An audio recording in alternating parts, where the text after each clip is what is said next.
নমস্কার বন্ধুরা, আপনারা দেখছেন ভয়েস অফ দ্য পিপল, সঙ্গে আমি তমাল ঘোষ। আপনারা হয়তো ইতিমধ্যেই শুনেছেন পশ্চিমবঙ্গে এই মুহূর্তে সবথেকে বড় খবর, নির্বাচন কমিশনারের পক্ষ থেকে পশ্চিমবঙ্গের 2026 বিধানসভা নির্বাচনের তারিখ ঘোষণা করা হয়ে গেছে।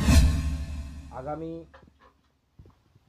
23 এবং 29 এপ্রিল পশ্চিমবঙ্গে বিধানসভা নির্বাচন, এবং এই নির্বাচন ঘোষণা হওয়ার সঙ্গে সঙ্গেই একটা প্রশ্ন সবার আগে উঠে আসে যে এসআইআরের মাধ্যমে যে 60 লক্ষ মানুষের নাম আন্ডার অ্যাডজুডিকশন এবং বলা যেতে পারে যে বিচারাধীনভাবে ঝুলে রাখা আছে, যাদের নাম ডিলিটেড হয়ে গেছে কিছু এবং যাদের নাম বিচারাধীন বলে ঝুলে আছে, তারা কি আদৌ ভোট দিতে পারবে?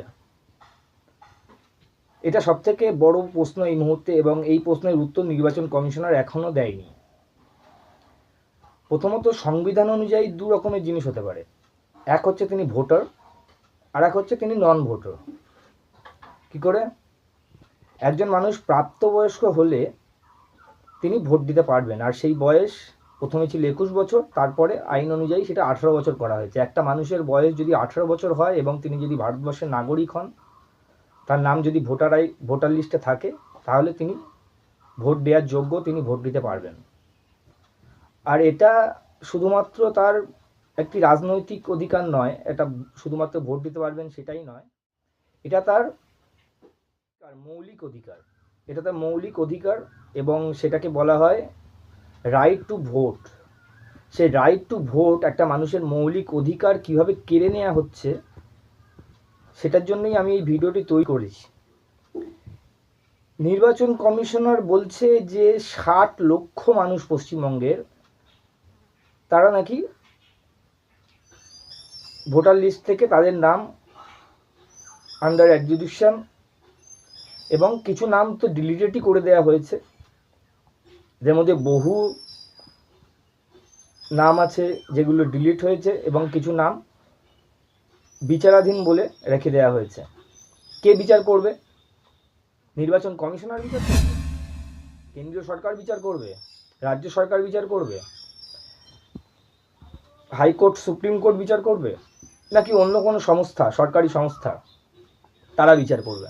কে বিচার করবে যে ভারতবর্ষের নাগরিক তিনি ভোট দেওয়ার যোগ্য কি যোগ্য না?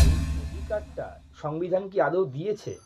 একজন ভারতীয় নাগরিক, তাকে এই ধরনের প্রশ্ন করা বা তার কাছে কাগজ চাওয়া, তার কাছে প্রমাণ চাওয়া যে তিনি ভারতবর্ষের নাগরিক কিনা, তার নাম ভোটার লিস্ট থেকে ডিলিট করে দেয়া, বিচারাধীন বলে ঝুলিয়ে রাখানো ভোট ঘোষণা হওয়ার আগে, এবং ভোট ঘোষণা হওয়ার পরেও এখনও পর্যন্ত নির্বাচন কমিশনার বলছে না যে তাদের কি করা হবে, যাদের নাম বাদ গেছে বা যাদের নাম এখনও বিচারাধীনে আছে, যাদের নাম ডিলিটেড হয়ে গেছে, তাদের কি হবে?